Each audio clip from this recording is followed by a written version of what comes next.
January 9th, 2024 meeting of the Springville Planning Commission. First up is an approval of the agenda. Do we have a motion for the agenda? Move to approve the agenda. We have a motion. Do we have a second? A second. All in favor? Aye. Aye. The agenda is approved as written and as noticed. We also have included in our packet the minutes from our December 12th, 2023 meeting.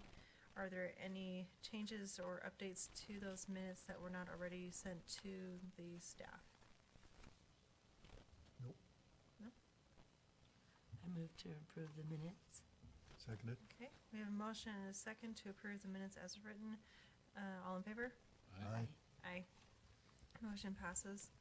We have two items on our consent agenda tonight. The consent agenda includes items that are administrative action where no additional discussion is needed. If approved, the recommendations in the staff reports become the action of the commission. We'll take a opportunity for objection or comment, and if we don't have any objection or comment, then the consent agenda will pass without objection. Are there any questions or comments on the consent agenda items? I just had one. The second one, just to confirm, this is more of a preliminary step for the Allen's property development that we've already seen and looked at, right? Or is it something different?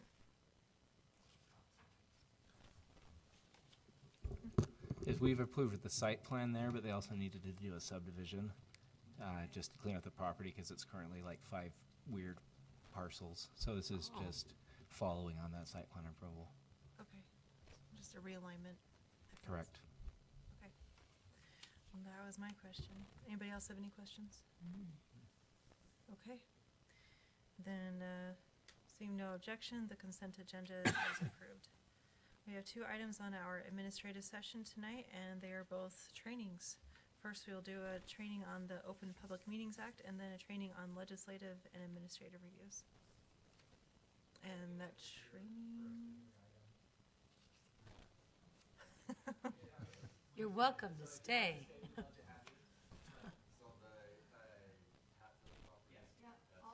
It's approved. It's just that easy. I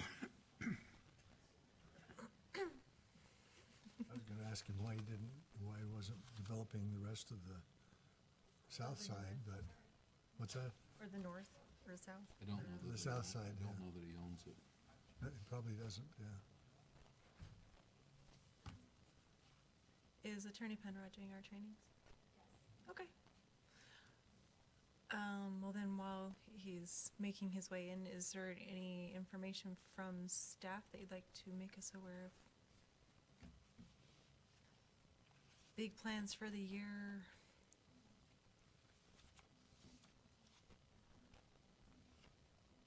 We can welcome I guess, our council representative. That's true. So,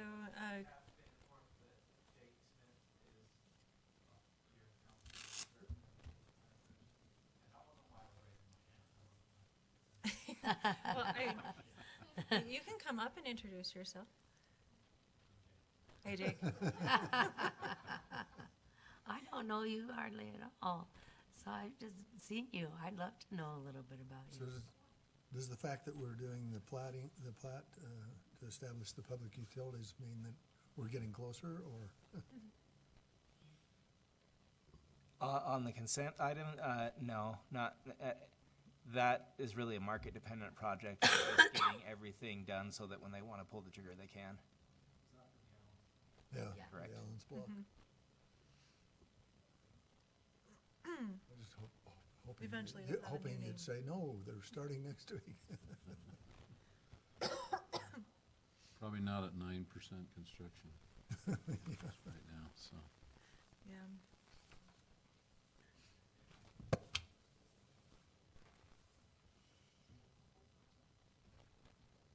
He probably doesn't know we're ready for him.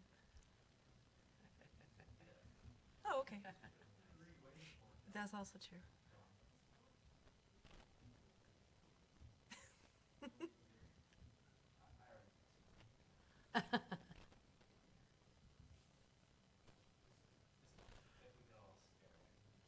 Do we have any any, like, blank paper or anything I could take notes on? I forgot to bring something.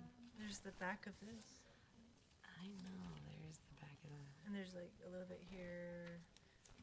Here's one.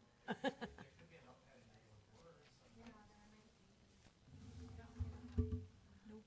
No, but there's Nope, a just cheat candy. sheet for motions. Mm-hmm. Oh, we found the notepad secret stash and a Twix bar. And the candy and everything That's not else. so bad. Was Ron? Good. Haven't seen you for a while.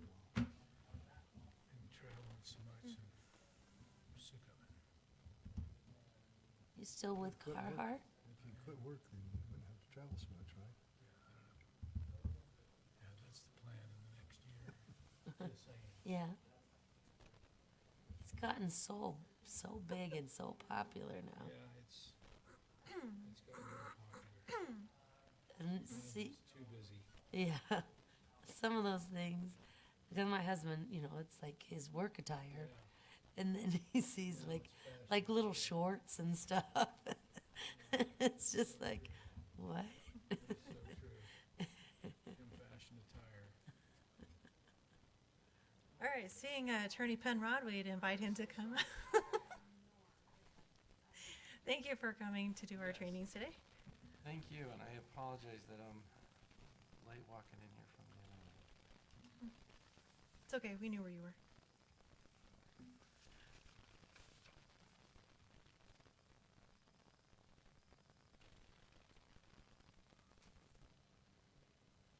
So Josh has asked me to come and talk about two different things. First off, talk about administrative versus legislative decisions that you make, and then also talk about open meetings laws. I just did that right, so let me just pull this up. So before I show you what the difference is between administrative and legislative, what is the difference between administrative and legislative? I'm curious to know where you are, because some of you've been on this Yeah. 8 years. Yeah. Yeah, so what's the difference between 9. Yeah. Oh, go ahead. Oh, I was just say, administrative is like making sure that things are following the code, and legislative is creating the code. Yep, and that is exactly what it is. What is the difference? Legislative is things like ordinances or regulations, policies, something that's been put into effect.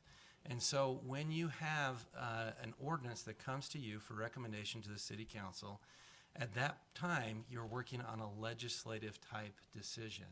And so you have a public hearing, everybody comes in here to talk to you. You can listen to public clamor at that time, meaning if this room fills up, you can listen to it. You can go be swayed one way or the other because you're doing something that's legislative. You're putting the rules in place. And it will be upheld in court if it's properly enacted, not preempted by state or federal laws. For instance, there's a facility for disability or for people with disabilities.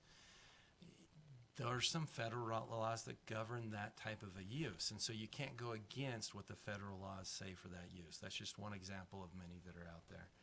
And then also, too, it'll be upheld if it's reasonably debatable that the legislation follows LUDMA. And so that's the state law we're given for land use and development. And then on the administrative side, that's where you apply the rules or the ordinances. And you must apply the legislative to the submitted application. You have no choice at that point. If they have submitted an application, they're locked into the rules on the date they submitted that application, and you can't go away from it. If you do, then you can be in trouble, meaning going away from what's in place rule-wise or regulation-wise. And court will presume that the decision was valid unless it was arbitrary and capricious or illegal on the administrative side. And so what it means by illegal is if you go against what the rules are. Now, on open meetings laws, I have a couple of just questions to see how well we know the open public meetings laws. So a group gets together to discuss how the city should be developed or how city funds should be spent. Is this considered a public meeting? Depends on who's in the group. Gosh, you got the right. Yeah, boards, commissions, committees, that can be considered a public meeting if it's one of those people that get together. So when it comes to a meeting, it's convening of a public body with a quorum present for the purpose of acting upon a matter over which the public body has jurisdiction or advisory power. And so you can see here, a public body means any administrative, advisory, executive, or legislative body that A, is created by statute, rule, ordinance, or resolution. And this body is governed both by statute and ordinance. State law allows for a planning commission, and then the city has ordinances that puts the planning commission into effect.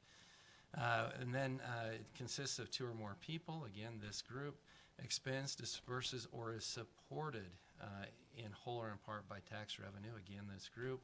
And D is vested with the authority to make decisions regarding the public's business. And so you have the ability to act upon applications, but you also have the ability to provide recommendations to the city council. So this group would be considered a public body, and if you get together to discuss development outside of a meeting, that could be considered a public meeting.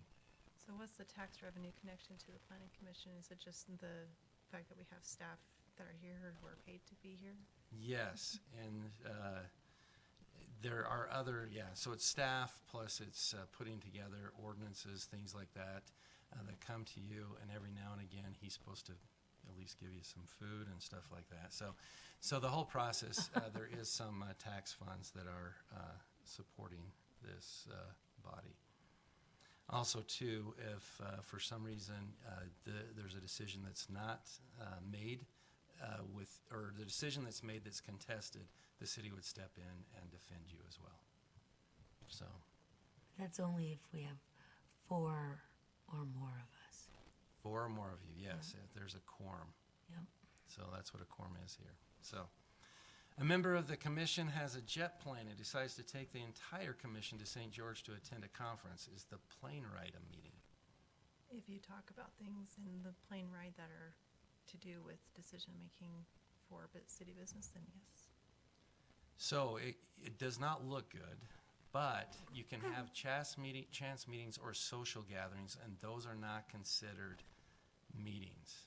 Mm-hmm. But as been pointed out, you cannot use a conference or a chance meeting or something to get together to discuss things that will be before you. Then that turns it into a meeting.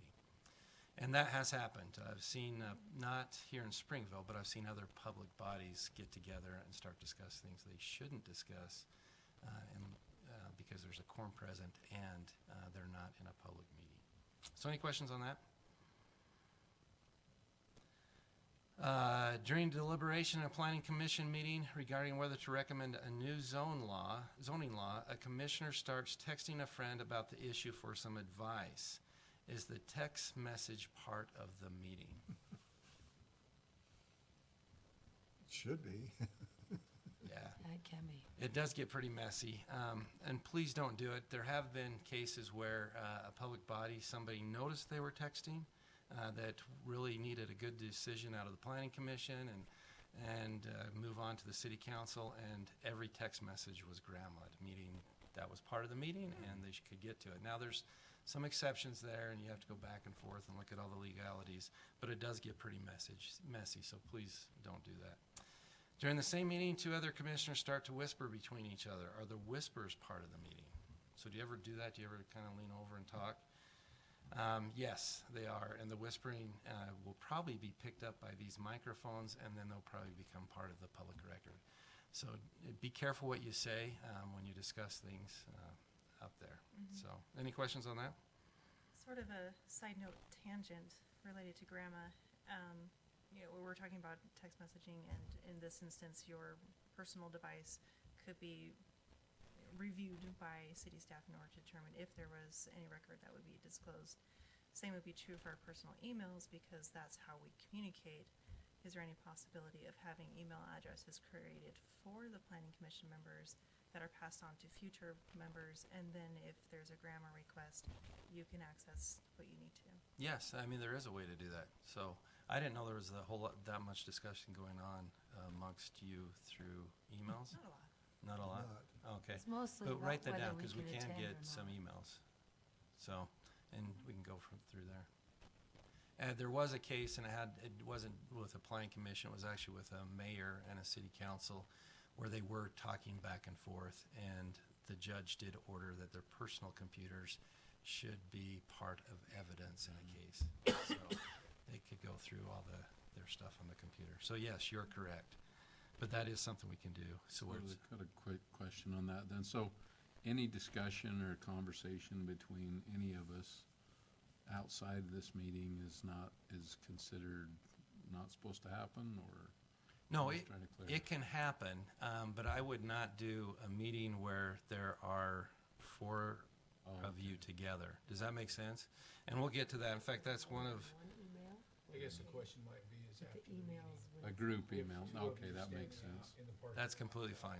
Yeah, completely fine. In fact, this kind of gets to your issue, this next question. An email regarding a planning issue is sent by one member of the public body to all the other members of the public body, and everyone starts to go back and forth. At some point, that could be a meeting. So again, it's one of those, it depends, but please don't do it. There are electronic meeting laws out there. And there is an exception where you can send the email, so it gets kind of gray area, but at the same time, if you start going back and forth and start discussing things that are part of something that should be discussed in an open meeting, I think you have started a meeting. And so it does get kind of ugly. So does that help answer your questions? So when she sends us an email that has here's the packet for the next thing, if someone responds to that, is that considered a meeting then? I don't think one response is considered a meeting. And I think it depends on what the response is. If the response is, hey, item number 3, I didn't get everything on it through the packet, to me, that's not a meeting. But if it is, hey, everybody on this group me, What did you think about item 4? or something item like 4, yeah, we gotta really recommend item 4. I got Does you. that make sense? that? Makes a lot of sense. And then you go back and forth. It becomes a meeting at that point. That's why we typically recommend if you're responding or have a question about that, just respond to Heather. Right, not a Don't response. reply all. Yeah, And then no matter what you ask or say, we're okay. okay, So if we're I safe. just do not reply all, then that's okay. Oh, yeah, just, Even though the email was sent out as to everybody. right. yeah. Okay. Yep. If 4 commissioners decide to meet at the same time with members of a neighborhood to discuss the neighborhood's concerns, what should the commissioners do? I probably, if all 4 of you are going to be there, I probably would notice it as a meeting, and we probably should take notes and a few things that way. And then also you got to kind of look at it. Are you just meeting as kind of as a get-together? Is it really a social meeting? But if you're really meeting to discuss what should go on with their neighborhood, we should probably make it a little bit more formal and make it a meeting. However, the way to get around that is just have 2 or 3 go, not have all 4 or all 7. A planning commission meeting. The meeting is filled with residents upset about a subdivision plat that is before the planning commission for approval. Is it appropriate for the planning commission to base their decision on what the residents say? Laughing, shaking a head. I don't think that anyone can say they wouldn't be affected, but our decisions are best when they're based on more than just public clamor. What if Yep. the code is, This has to be Allowed. solely dependent Yeah. upon that, right? Yep. Yeah, So this this is is- administrative. So this is a subdivision plat, and I think you just approved a plat. Yeah. It becomes an administrative decision by this time because it's already gone through all the process. All the laws have been put into place. The application has been done. It's gone through DRC. Now it's just an approval time. And that's one of the reasons why I believe Josh brought an ordinance through that said, hey, why put you in that situation? Why not just have staff approve it? Because all it is saying, are the laws being followed? Yeah. So, But there's no public meeting in that part of it, is there, or is there not? He still notices that he's gonna do something, if, No, I mean, if it's in this meeting, in that section, there is still a public, comment section or whatever. No. no, it's That's still a what I'm public saying, meeting, so- and that's a good point. It's not a public hearing, so you don't have to listen to anybody. That's what I'm It's a saying. public You're actually required to abide by the law, not by what the public is saying. Exactly, yep. And then I just put this here, and you just raised it. There are two different types of meetings that you have, and each item can be a different type of those meetings. And so, for instance, if you are doing a recommendation of an ordinance, you have to have a public hearing. That means you open it up, everybody can come up here, they can give, their 2 bits about what they think should happen with that land use regulation that you're recommending to the city council. Other items are just public meetings. You don't have to open it up. Now, the chair could open it up, could say, hey, we want to hear from them, but I would advise you not to. So if it's at the subdivision plat stage, it's going to be hard if you have a room full of people to say, hey, we're not going to listen to any of you because where we are in the process. That's hard to say. And lots of times I've seen mayor after mayor just let everybody speak. But if it is an administrative decision, you can't listen to what they're saying. You have to listen to, is it following the law or not?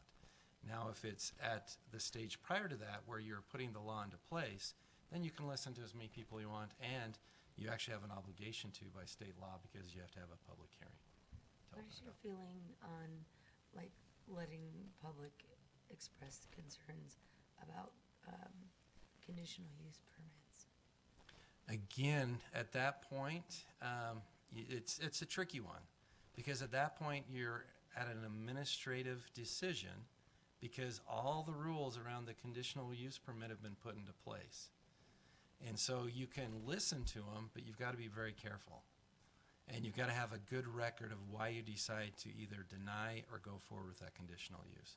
So I think that's a good question, because some of those conditional uses, the rules aren't as strict as they are, for instance, on a subdivision plat. Have they met all the dimensions? Have they done all this? Now we've got to decide whether, is the light going to bother the neighborhood? Because that's one of the conditions in there. They have to make sure the light does not bother the neighborhood. But there might not be a specific, part of it that says this is when it bothers them, this is when it doesn't bother. So what we've tried to do over the years, because conditional use permits used to be a lot more common than they are now. So what we've tried to do is to make it so even on conditional use permits, that the criteria is more objective than subjective, so that you're more consistent and you're not going to find yourself, in court because you looked at it one way and now you've got to uphold and fight for the findings that you found in that situation. So, any questions on that? 4 commissioners are in a meeting. 3 of the commissioners vote to approve a motion recommending approval of land use regulation. Does the motion pass? It does. Oh, Y- I because- thought you did. Recommending approval. Yeah. So the motion does pass because, I thought it was saying approving a land use. but this is a like, little bit different than you're the not having city council, because the city council has to have a majority of the council. That's what So no matter what, they've got to have 3 votes. We just- So even if they have a quorum of 3 people, they've got to get all 3 to vote in favor of something to get it to pass. The Plan Commission is different. It's just a simple majority of the quorum. So if you have 4, then you've got to have at least 3. Now, if you have 2, it doesn't pass because you don't have the majority of the quorum voting in favor. So you need at least 3. Well, that means we've been doing it right, so that's good. Yeah, that is good. Now, this is an example. It's a real example, but it's an example at the council level and not here in Springville. So I just want to clarify all those things. A commissioner's brother-in-law has a financial relationship with the developer who is seeking to amend the land use regulations. Does the commissioner need to recuse themselves? I would say yes. I would say, I would absolutely, It's a even if it's not required, it doesn't look There's good. like some where Yes. you don't and some where you do. Yes. These are really And So the way- sometimes where it's just The good to way do it. state law reads, you don't have to recuse yourself. I would, though, because of optics, because can you really be unbiased? As long as you can be unbiased and sit up there and make a decision, and you can meet your fiduciary duties as a commissioner, then you can stay in your seat and not recuse yourself. But I would get out of that situation. It depends on whether or not you like your brother-in-law. It could go both ways, couldn't it? You could get sued for not liking your brother. No, I'm just kidding.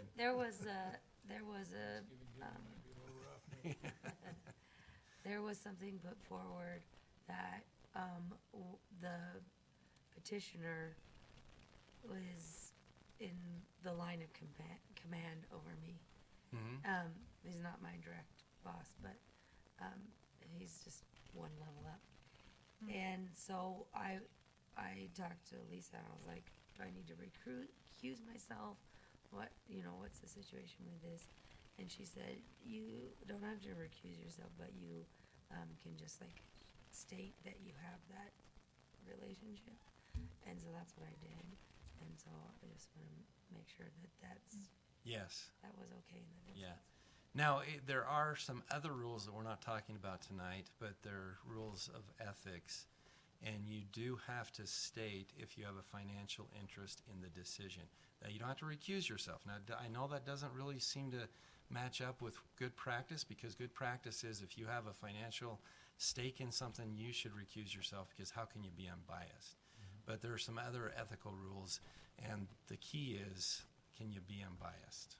So how do you recuse yourself? Just state it, or you need to lead the meeting? You state it, and this is something that really happened. The commissioner, in this case it was a councilman, declared the conflict of interest, recused, it was actually himself, and left their seat to sit by the developer and his brother-in-law in the audience.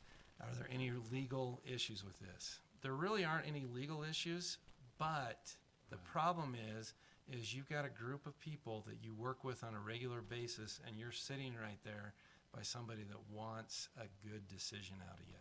And so what I would do is I would just get up and leave. Don't go down and sit by them, get up and leave. So, because that's going to make it the cleanest and keep you out of possible problems in the future. So, just going off of what you were saying. Yeah. Are there any laws that would have protected Genevieve from retaliation from a negative decision made by the body to a supervisor? Say it again. Are there any? Any laws to protect her from retaliation if, her supervisor's up here asking for a decision, Yeah. it goes south, Mm-hmm. what protects her from retaliation in her workplace, which is not connected to here? What protects her in retaliation from the boss? Well, yeah, there's all kinds of different employee rules that protect her from retaliation. But also, too, you got to be kind of careful. Now, if you go against your boss, it's going to be hard to say, hey, I was in favor or I did something that way, in the sense of making a decision here as a group, or I don't know what your decision was you were making. I can't remember, but it was with Wavetronics. With Wavetronics? Yeah. Okay. So in that case, the only way they're really going to come after you is if you make a decision that's against their interests. And so if you are up there and make a decision against their interests, but I don't know. I mean, they still got to come in and prove that you had a conflict and you didn't give your best. Hard to prove, yeah. Yeah, and that's pretty hard to prove. So in that situation, I don't know how you do it.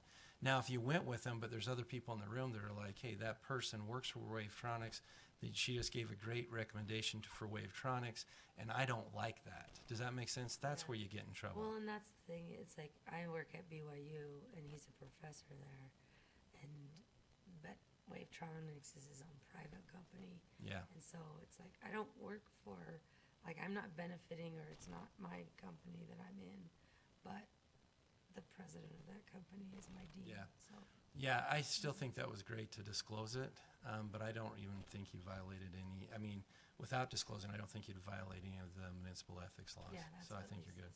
said. I think Karen's question was also, is there is that what you meant by there's lots of employee laws? So like if she went back to her job the next day and they're like, you made a bad decision last night, Yeah. you're not getting promoted, or Same with the fishies. Yeah. okay. Yeah. Did they say that at BYU, swim with the fishes? The key to That this, wouldn't be from the city, though. That would be through BYU. So I would go to BYU's HR, and I would say, yeah, like, I feel like I'm being treated unfairly because of this, role I have outside of BYU. yeah. If you feel awkward at all about anybody that's in front of you because you have a connection with them in any way, just recuse yourself and walk out. In fact, you can walk in this room, get a drink, do whatever, and the chair will come get you when the matter's over with. I just stay out of it. It's not worth it. It just isn't. I mean, as I think Chairperson Ellingson pointed out, you're not getting paid for doing this. We're not? Yes. Sorry. Did you not tell him? I was wondering. It's what- not. I mean, the whole Jeff year doesn't went love by it and I now, thought, yeah. okay, so it's just once Eventually. a year. And I don't mean that. Then January 5th came by and I'm like, okay, where is that letter? Is that Yeah. why we Where don't is get that mail? golf So- passes anymore? Because Oh, it you seems should too get much. those. But I'm not, and I don't mean that in a degrading way whatsoever. But what I'm saying is, though, is Oh, if you you feel like there's a conflict there at all, don't put yourself in a bad situation. Just get out. But if you feel very strongly and you can be unbiased and withhold, your fiduciary duty, and you want to vote on it. But if you do feel awkward, I would just get out. And also Well, plus, another yeah. factor in my decision to not was that there was enough people that it wouldn't come down to like me, just Yeah. making the decision. Yeah. And again, I did not mean to be degrading at all. I appreciate everything you do. So I didn't mean, hopefully that comment didn't come across that way. Just waiting for that check in the mail. Yeah. I'm just really shocked. Josh, we're gonna have to talk. Well, it looks like we might have some new commission. No, I'm There just, you go. and this next one, I already put up the answer. How long must a notice of public meeting be given before the public meeting may be held? It's 24 hours unless it's an emergency, and I can't think of any emergencies that the Planning Commission might have. It could come up, but I just can't think of any. Earlier this year, Josh did everything he was supposed to in notifying about a public meeting. Yeah, I don't know if you remember this, but Oh, we had yeah. comments that Yeah. they did not know, they were unaware, and, I guess my question is, because we did everything was done we were supposed to, other than go door to door and leave a note on their door. yes. I guess you just ignore it. And Yeah, I mean, at some point, people are gonna. Part of the complain. job. yeah, the state law states what you're supposed to do to notice a public hearing, and we have always followed that. There actually was one time Josh had a question, this was a few months ago, and we just said, okay, well, we'll renotice it to make sure we did it right. And it was kind of in a gray area, but we do all we can to follow state law when it comes to the noticing requirements. Now, some people would like us to go door to door and do those type of things. And on some things, we probably should go door to door if it's, that big of a situation. But for the most part, we try to limit what we do on a regular basis to state law, so we don't put ourselves in a situation where, hey, the last 20 of these you went door to door type thing. And so we try to do what we can to follow the law, and we do follow the law. So do you have anything to add? Oh, okay. All right. After meeting minutes are approved, and this has happened, we've had a resident come in and say, hey, I just got the meeting minutes and it didn't say everything that every commissioner said. And that's not the requirement. The requirement, as you see here, is to do the substance of the matters proposed and a summary of comments. And so even though Heather is so good at doing the minutes, she doesn't get it word for word, and so she gets what's supposed to be in there. So any questions on that? And when it comes to approving the minutes, if you had a point that was pretty important and you want to see that in there, and Heather missed it somehow, make sure you get those changed and get those in the written minutes. In a meeting, someone from the public asked the Planning Commission to recommend that a city amend a land use regulation that is not on the agenda. May the Planning Commission discuss the item. Technically, according to state law, you can discuss the item. It's at the discretion of the person who's over the meeting. However, you cannot act on it. Oh, Yeah. So, the chairperson allows the discussion. The Planning Commission is ready to make the recommendation of the City Council. What needs to happen? Have to have needs to be noticed. Yes, it needs to be noticed. And according to the bylaws of this group, Josh, as the Community Development Director, prepares the agenda, so you can direct him to put it on, and then it comes back, and then in that meeting, after you've had the appropriate public hearing and discussed it in a open meeting, then you make a decision. So, at the beginning of Planning Commission meeting, a commissioner makes a motion to adjourn the meeting at no later than 9 p.m. A second was given, and all voted in favor. I don't know that this group gets involved in a whole lot of extra motions other than just the motion, the second, and you vote on it. But if you were to do something like that, you still have 2 items remaining. You should continue those 2 items and dismiss at 9 o'clock. Rather than taking a motion to extend the meeting time. And you could do that as well, but you've got to make sure that you do the right sequence of what you're doing. So, any questions on that? So then we would have to vote to extend the meeting. Yeah, yep. Or just end the meeting at 9 and continue everything to the next meeting. Lots of times the reason why somebody would do that is because they have something they have to be to at 9 and they want to be a part of all the items type thing. Or everyone's exhausted. Yep, exactly. Now, this is in our ordinances, and I don't know if you are aware of it or not aware of it. But the Planning Commission shall adopt rules, and you have adopted rules. The problem is those rules were adopted like back in 2014. So they're like 10 years old. So if you want to change those rules, if you want to have a meeting where I come or Josh just brings up the rules, and if you want to change any of those, you can. And then reports of official acts and recommendations of the Planning Commission shall be made by the chair.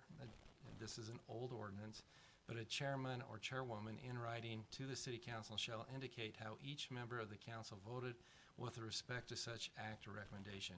Now, we don't necessarily have the chairperson do that anymore. It's done by Heather, and she does a great job of getting that to the council. Also, Josh does that as well. So, but this last sentence, and I've never seen a council member do this, and it might be because you don't know about it, but any member of the commission may also make a concurring or dissenting report or recommendation to the city council whenever he or she desires. Meaning we can argue the case one way or the other and send it. Yep, you could say, Oh, hey, no. I'm against that, and these are the reasons why I'm against it, and give it to Josh, and then Josh could get that to the city council. The other thing you could do too is you can say, I concur with it, I like it, but I like it for different reasons. So, Or bring up concerns that you had one way or the other. yes. Okay. So, any questions on that? Where do we find the rules? I don't know that I have a had copy of rules. them here. Heather can email those out to you, or Josh. Cool. Just don't discuss them back and forth via email. So, no, but you can get those out to you. You can look them over. Josh can actually then see what you want to change, or if you want me to come in, I can help you with that as well. Here are some of the things that are in your bylaws. Making of motions, you can read through that, but one thing I just want to really stress in that, when you make a motion and you do a recommendation, or maybe you're looking at a conditional use permit, please state the findings of what you're basing it on. Does that make sense? So if you do a conditional use permit and it doesn't necessarily meet all the criteria, but it's within the criteria, state why you believe it meets the criteria. That is very important, because if that then goes to court, they will look at your findings, and if it looks reasonable, then they'll be good with it.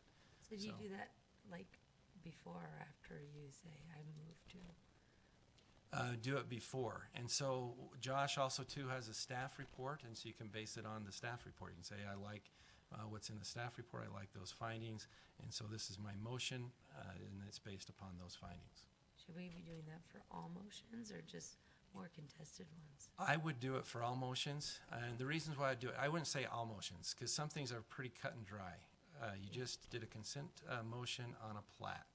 That plat either meets the rules or it doesn't meet the rules. But on a recommendation, I'd state why you're making that recommendation. Make sure the council understands why this body wants that land use regulation in place or does not want it in place.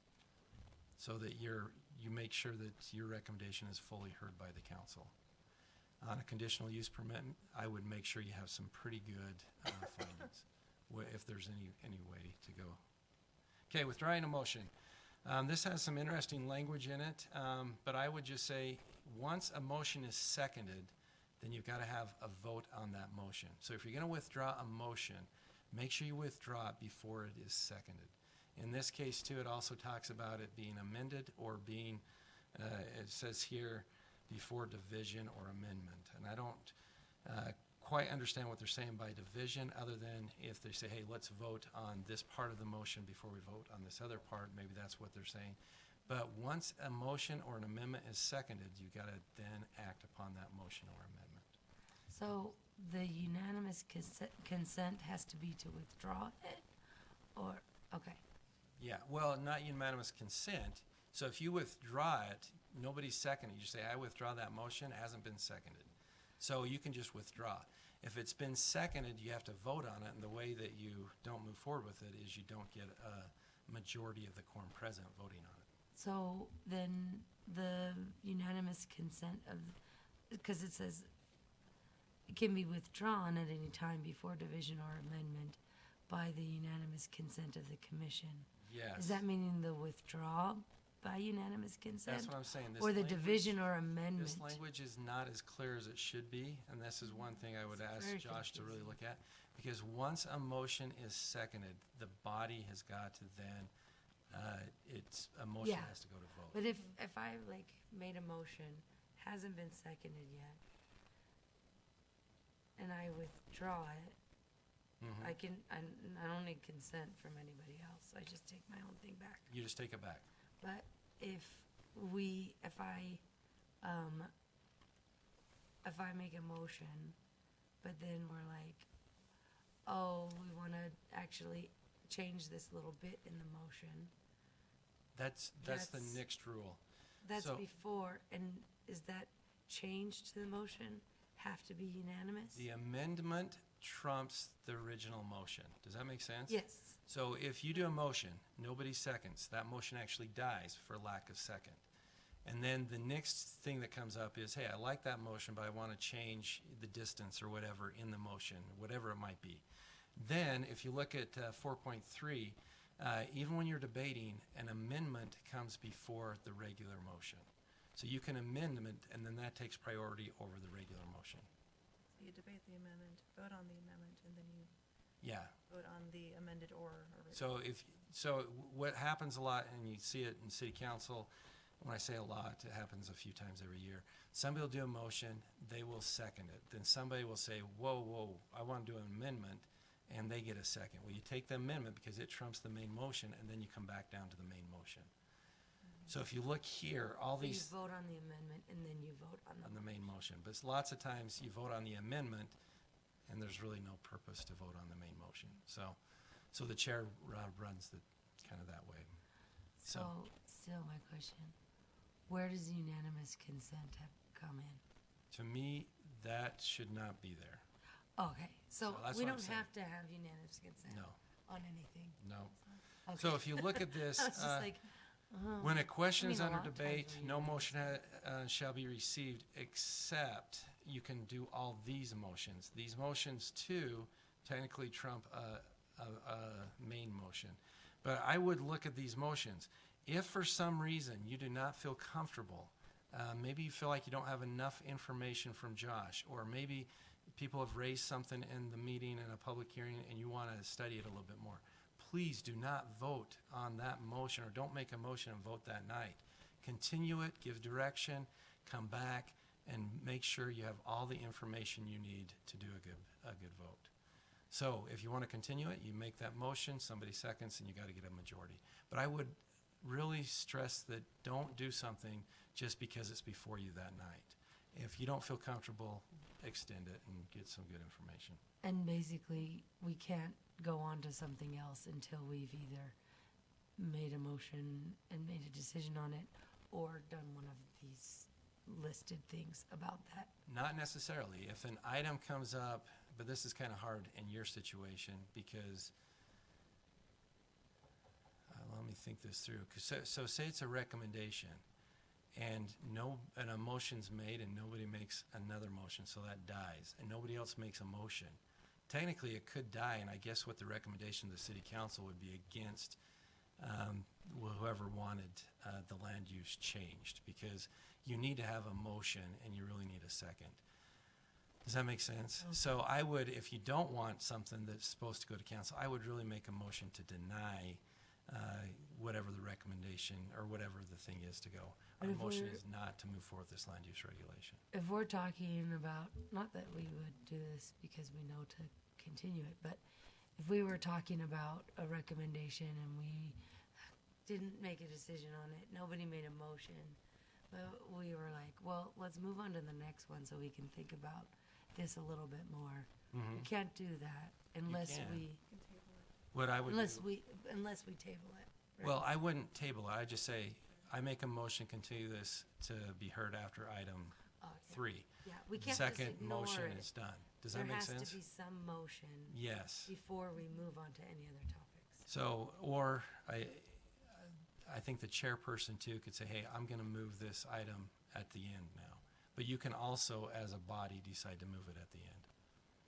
Now, you gotta be careful with tabling, because if you look in there, you can continue or table. If you table something, that doesn't necessarily come back until you untable it. Now, if you continue it, say, hey, we're continuing this to the next meeting, then it's coming back on the next meeting. If you say, hey, I just wanna table this item, well, what you're telling Josh and Heather is the item is tabled until you untable it. Does that make sense? So Indefinitely. it's Yes. best to give it a date. It's best to give it a date, or at least give us some conditions. We want to see this item come back when Josh has got the information we've asked him to get. So 4.3, these motions are prior to the main motion? Yes. Okay. And what it says here, no motion shall be received except these motions. And so, and I don't know if I included what we have for the council. The council does very abbreviated rules of Robert's rules. And so you can see here, and you can see the rank of the motion on the left. And so this is how they've set it up, kind of in a table. And so the main motion's down at the bottom. So the main motion is actually has the lowest rank out of any of them.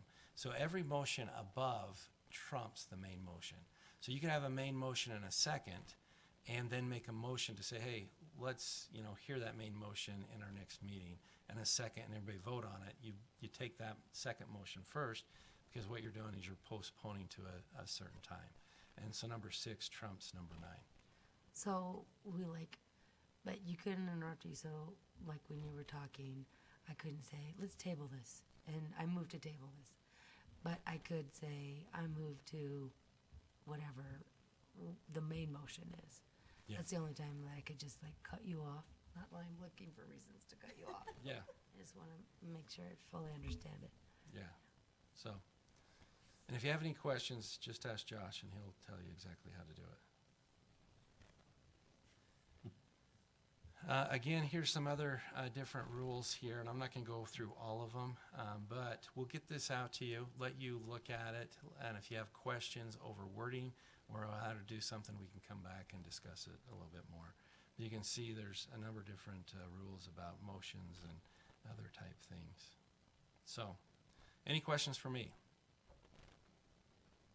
I've kept you here quite a while just to listen to me, so. It's been helpful, thank you. So, and if you ever have anything you want to have me come back or Josh to go over when it comes to any sort of training, please let us know, and we'll definitely do it. So, anything else? Just a reinforcement on one of the earlier elements John was talking about in terms of directing staff to do something. Like if somebody came up and said, hey, I want you to look at changing this ordinance.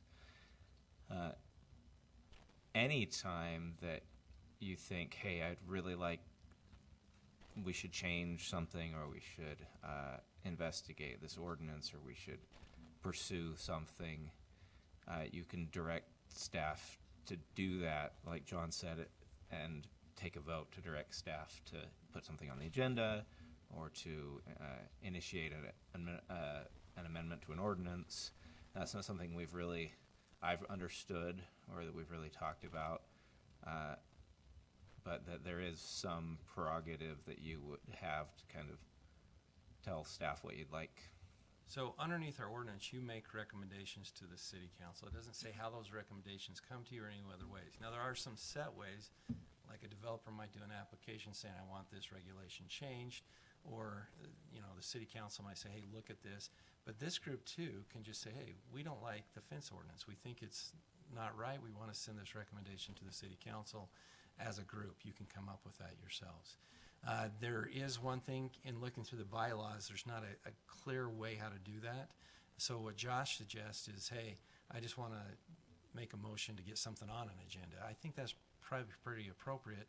At the council level, the way we do that is either the mayor will put it on the agenda or two council members will direct it to be put on an agenda. And that's something you could do here too. Just maybe have three of you get together and say, hey, we want this really to go through right now, type thing. After we notice that we just had a meeting. Yes. So what I'm saying is just go to Josh and say, hey, Josh, we've got two other people that really want this on an agenda. So you could put that in your rules, that anytime you have three people, then it gets on the agenda that way as well. It makes it a little more clean cut, but I would suggest maybe adding something like that to your rules. So, okay. Thanks so much. Thank you. Thank you, John. That's helpful. Does anybody have any questions before we move on? Okay, looks like no. Okay, thank you. Thanks. All right, that is the end of our agenda for today, and unless you have anything to add, then we'll take a motion to adjourn. I think that we've had a great discussion, and that we've learned a lot of things, but we finished the presentation, so I move to adjourn the meeting. Okay. Seconded. All in favor? Aye. Aye. We are adjourned. Good findings.